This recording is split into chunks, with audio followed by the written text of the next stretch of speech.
Salve, salve, gente boa! Seja bem-vindo, seja muito bem-vindo ao nosso canal. E nesse vídeo, querido, a gente vai falar a respeito do seguinte: Deus é fiel, verdadeiro e vitorioso. Vamos aprender mais sobre isso? Sai daí não, fica comigo até o final, vamos junto.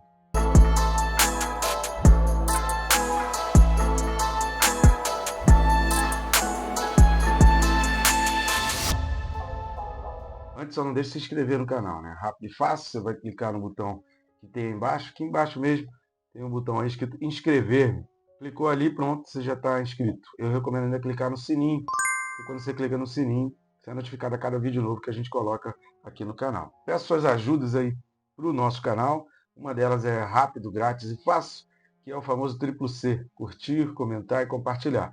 Fazendo assim, você ajuda a alavancar o vídeo, né? E o próprio YouTube, os seus algoritmos, ele já mostra esse vídeo, ele entende. Quanto mais pessoas estão curtindo, comentando e compartilhando, ele entende que esse vídeo é importante e ele mostra para mais pessoas. Né? Sempre com aquele pensamento: quanto mais pessoas estiverem assistindo os nossos vídeos, isso significa que mais pessoas estão em contato com a palavra de Deus. E esse é o nosso objetivo: pregar o Evangelho e levar a palavra por todo o mundo. Outra maneira também você pode ajudar o nosso canal é indo no primeiro link aqui da descrição, ou no link que está na bio, né? Seja daqui do YouTube, do Instagram, do Facebook. E ali você vai poder estar adquirindo esses livros. A capinha deles está aparecendo aqui do lado. São livros que eu escrevi, com certeza serão bênçãos para a sua vida, e eu tenho certeza que você ainda vai abençoar e presentear outras pessoas. Quem se importa com Deus, ele mexe bastante com aqueles aspectos: onde estava Deus, por que Deus permitiu determinadas situações, né? Então, pessoas que estão entristecidas com Deus, esse livro ajuda muito. E o Perca Peso Tirando a Trave do Olho ajuda, né, para não formar crentes fofoqueiros, né? Tem muita gente aí se intrometendo demais na vida dos outros, preocupado demais com a vida dos outros, sem olhar para a sua própria vida. Né? Então, Perca Peso na Trave do Olho explica sobre o pecado e dá um panorama, né, de como deve ser a postura do cristão. Tá certo? Vamos lá, o texto desse vídeo está na carta de Paulo aos Romanos, capítulo 3, os versículos são 3 e 4. Carta de Paulo aos Romanos, capítulo 3, versículos 3 e 4, diz assim: E daí? Se alguns não creram, a incredulidade deles virá desfazer a fidelidade de Deus? De maneira nenhuma. Seja Deus verdadeiro e mentiroso todo homem, segundo está escrito, para seres justificado nas tuas palavras e venhas a vencer quando fores julgado. Então aqui já entra o aspecto que a gente já falou também em outros vídeos, e a gente fala, inclusive no Apocalipse, né? Tem uma playlist aí sobre Apocalipse que eu recomendo você ir lá assistir, ou pesquisa aí no meu canal, né, sobre o grande julgamento, o grande trono branco, e a gente precisa ter certeza desse dia, né, de que isso realmente vai acontecer. Então aqui está trabalhando essa questão do ser julgado. Mas a primeira coisa que a gente precisa destacar aqui é essa palavra alguns, porque determinadas pessoas leem esse texto e pensam que alguns se refere a poucos, né? Está em oposição a uns poucos. Paulo está falando aqui de proporcionalidade, né? Poucos e muitos. Então, alguns no sentido de oposto a muitos. Né? Alguns ali se desviaram, mas muitos não se desviaram. Não é isso que Paulo está falando. A palavra aqui não é nesse sentido. Então, alguns aqui se refere a oposição entre parte e todo. Então, alguns aqui significa que uma parte foi desobediente, uma parte pecou, uma parte não acreditou, em oposição a um todo. Então, não está falando aqui, Paulo não está falando aqui de quantidade, Paulo não está trazendo essas questões de quantidade. Então, ou seja, o que ele está querendo dizer aqui é que nem todos pecaram, nem todos desobedeceram, mas apenas uma parte. Do mesmo jeito que muita, no versículo 2, refere-se ao contraste com todas. Então, quando Paulo fala no versículo 2, a gente falou isso no vídeo passado, né? Muita, sobre todos os aspectos. Então, ele não fala todas, né? Qual a utilidade da circuncisão? Toda. Né? Então, a utilidade não é toda, é muita utilidade, ou seja, tem importância, tem utilidade, mas existe uma aplicação, a gente precisa compreender. Então, Paulo fala muito em oposição a toda. Ao invés de ter toda a importância, Paulo diz muita importância. E aqui Paulo fala alguns, referindo-se à parte, o contrário ao todo.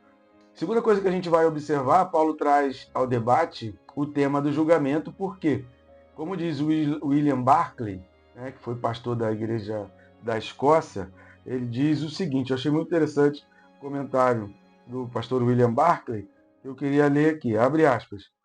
Paulo estava completamente seguro que Deus tinha razão em condenar os judeus. Eles tinham um lugar especial, tinham suas promessas especiais. E o mesmo fato de que se mostraram infiéis a Deus fazia sua condenação ser maior. A responsabilidade é sempre o anverso do privilégio. Quanto mais oportunidades de fazer o bem tem um homem, maior será a sua condenação se fizer o mal. A gente precisa ter muito claro essas questões, né? Como Jesus mesmo diz, quem muito é dado, muito é cobrado. Então aumenta a nossa responsabilidade. E é isso que a gente precisa entender, que depois de Cristo, entenda bem, não é no tempo da graça. A gente precisa mudar um pouco essa expressão, porque quando começou o tempo da graça? Começou em Gênesis, começou em Adão e Eva. Então a gente não pode falar do posterior a Cristo como sendo o tempo da graça e anterior a Cristo o tempo da lei, como se houvesse uma separação, uma distinção ali. A gente já falou sobre isso também nos vídeos anteriores, principalmente no último vídeo aí, correspondente ao capítulo 2. Então não existe essa questão do tempo da graça.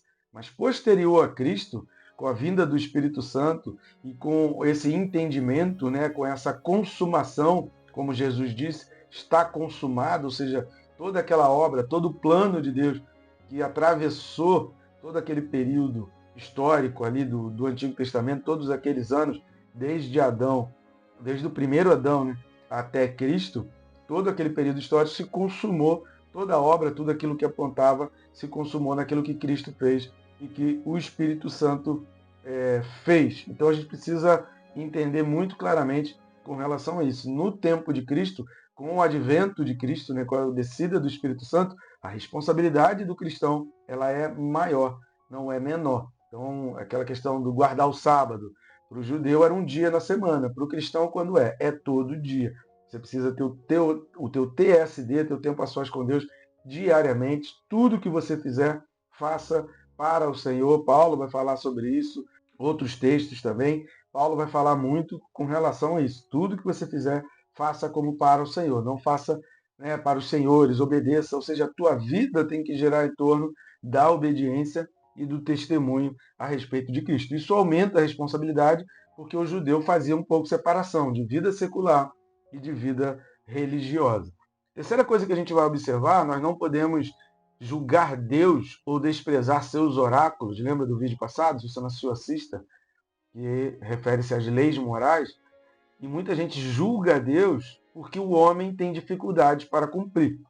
Tem um vídeo aí no meu canal, né, até no Instagram que eu coloquei, de um pastor aí que ele fala que é permitido sim, eu acho que a Bíblia precisa ser atualizada porque o homem não tem condições nenhuma de ser obediente a Deus. E aí veja o raciocínio dele, né? Como o homem tem dificuldade em ser obediente a tudo aquilo que Paulo fala lá na primeira carta aos Coríntios, ele acha então que se deve desprezar tudo.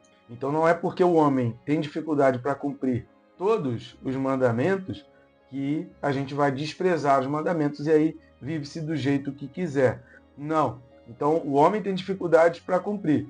Todos? Não. Alguns. Entendam, sempre há quem consiga cumprir. Sempre vai haver aquelas pessoas que vão conseguir cumprir a palavra de Deus. E aí Paulo vai dizer aqui, seja Deus verdadeiro e mentiroso todo homem, segundo está escrito. E aí então Paulo cita o Salmo 51, vamos dar uma lida? Salmo 51, versículo 4. Salmo de número 51, versículo 4 diz assim: Pequei contra ti somente, e fiz o que é mal perante os teus olhos, de maneira que serás tido por justo no teu falar e puro no teu julgar. Então o Salmo de Davi, ele vai colocar, fui eu que pequei, mas aquilo que o Senhor fizer, o Senhor é justo. Ou seja, a gente precisa perder essa questão de achar que o erro de um ser humano compromete o próprio Deus. E a gente julga Deus, e até a gente condena Deus, né, e acha que não é bem assim, porque pessoas cometeram erro. Né? Não é porque alguns pastores erraram, não é porque algumas pessoas fizeram coisas erradas que significa que o evangelho também não vale de mais nada. Então, no Antigo Testamento, os judeus responderam a Deus que com incredulidade repetidas vezes.